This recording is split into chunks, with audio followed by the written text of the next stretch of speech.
Nashville has issued a severe thunderstorm warning for north central Davidson County in Middle Tennessee, east central Montgomery County in Middle Tennessee, western Sumner County in Middle Tennessee, northeastern Cheatham County in Middle Tennessee, Robertson County in Middle Tennessee, until 1:30 p.m. Central Daylight Time.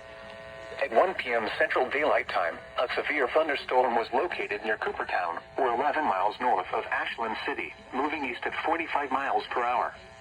Hazard, 60 miles per hour wind gusts and penny-size hail.